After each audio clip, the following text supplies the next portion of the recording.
De la même manière que nous héritons du sang des grands-pères, des parents, de la même manière, dans le registre généalogique, nous trouvons aussi une mémoire. Et dans cette mémoire, il y a la réputation. Nous trouvons la renommée. Mais en dehors de la réputation et de la renommée, nous trouvons aussi les schémas spirituels. Parlant de la réputation, c'est important que nous puissions comprendre c'est quoi la réputation. La réputation, c'est ce que les gens disent de vous.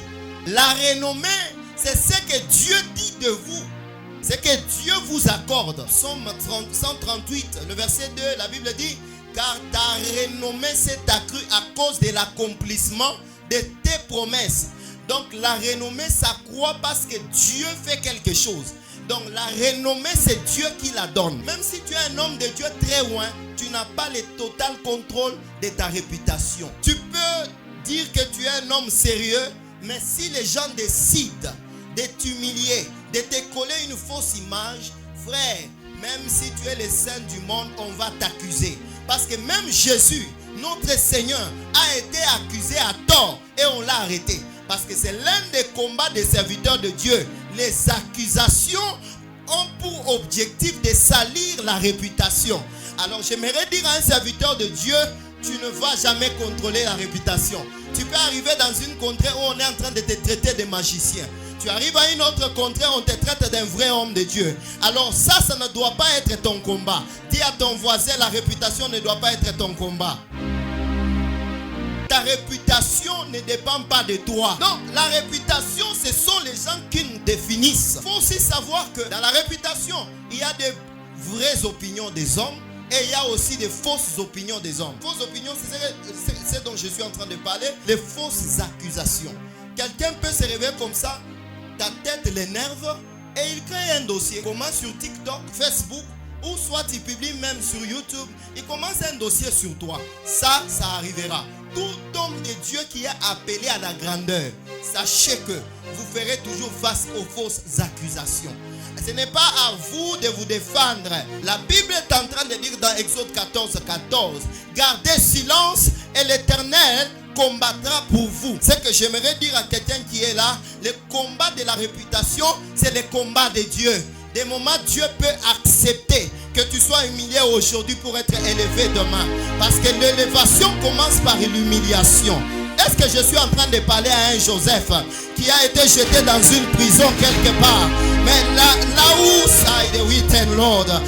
où son humiliation a commencé, c'est de là que l'élévation a tiré racine. J'aimerais parler à quelqu'un: tu n'as pas à fuir l'humiliation. Parce que l'humiliation est aussi l'escalier. Oh my God. J'aimerais dire à quelqu'un: tu ne vas jamais maîtriser l'humiliation.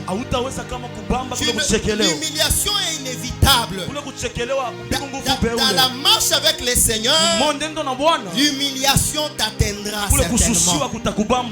Mais ce que je te demande, ce n'est pas de te défendre. Tu peux tuer même un homme de Dieu, mais tu arrives dans une assemblée, au lieu de te reconnaître, on t'a oublié. C'est une humiliation. Mais apprenez à être persévérant malgré cette humiliation-là. L'homme peut t'oublier, mais Dieu ne t'a pas oublié. Est-ce que j'ai parlé à somebody qui est là ce soir? Le premier accusateur de l'homme qui veut toucher la réputation de l'homme afin de salir sa généalogie, c'est le diable.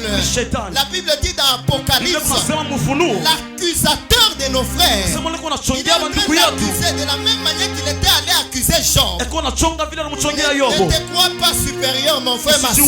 On t'accusera aussi. Le diable est allé accuser Job et Dieu l'a laissé momentanément et puis Dieu l'a récupéré. J'aimerais dire à quelqu'un: l'humiliation n'est pas la fin. D'ailleurs, si tu es dans l'humiliation, tu es sur la bonne étape qui va te permettre de monter au-delà de tes limites. Peut-être on ne te considère pas dans ta famille. Le diable est en train de toucher à ta réputation. Parce que la réputation fait partie des choses qui sont aussi dans le registre généalogique. réputation.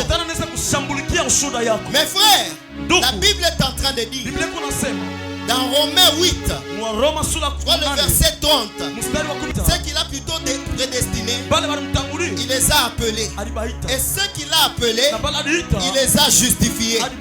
On ne peut pas parler de la justification sans avoir une fausse accusation. Donc j'aimerais dire à quelqu'un, les accusations feront partie de ton parcours afin que Dieu te justifie. Et la raison pour laquelle Dieu te justifie, c'est pour te glorifier. Dieu ne glorifie pas celui qui n'a pas justifié. Oh, la gloire de Dieu vient apporter la justification de Dieu. Quand Dieu veut te justifier, mon frère, il va envoyer la gloire. J'étais en train de dire à un de mes fils avant de venir, j'étais en train de parler d'un homme de Dieu qui chante. Et j'étais en train de dire, cet homme de Dieu par rapport à l'artistique, il ne chante pas bien.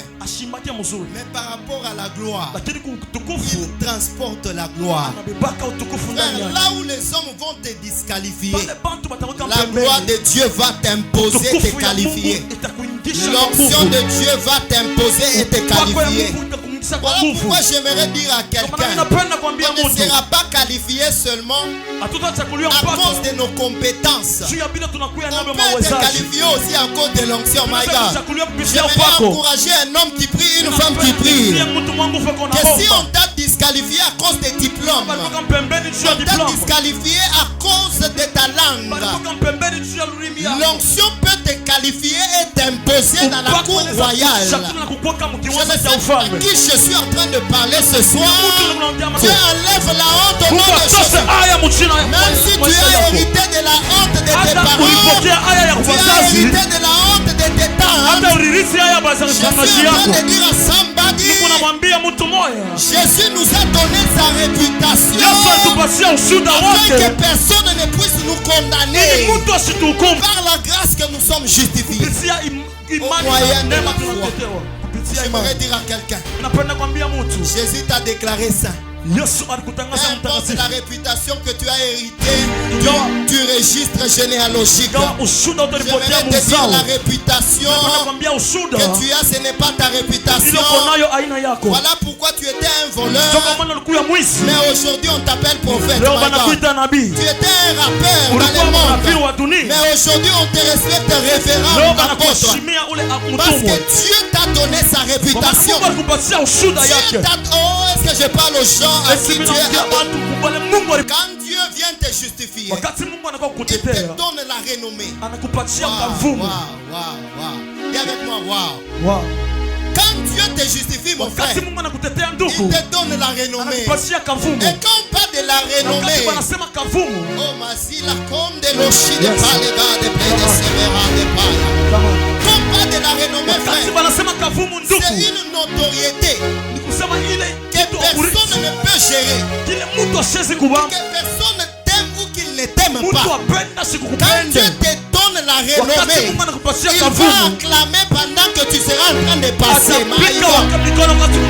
Il va acclamer pendant que tu seras en train de pécher. Parce que quand Dieu te donne la renommée, personne ne peut la gérer.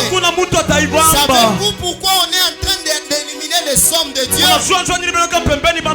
Parce que Dieu leur a donné une identité qu'ils ne méritaient pas. Alors par jalousie, les autres se disent, ils ne méritent pas cette renommée-là.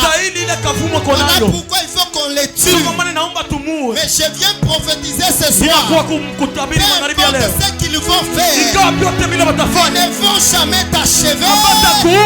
Ils ne vont jamais t'enterrer. Ils ne vont jamais t'enterrer. Tape-toi la poitrine en disant, ils ne vont jamais m'enterrer, moi.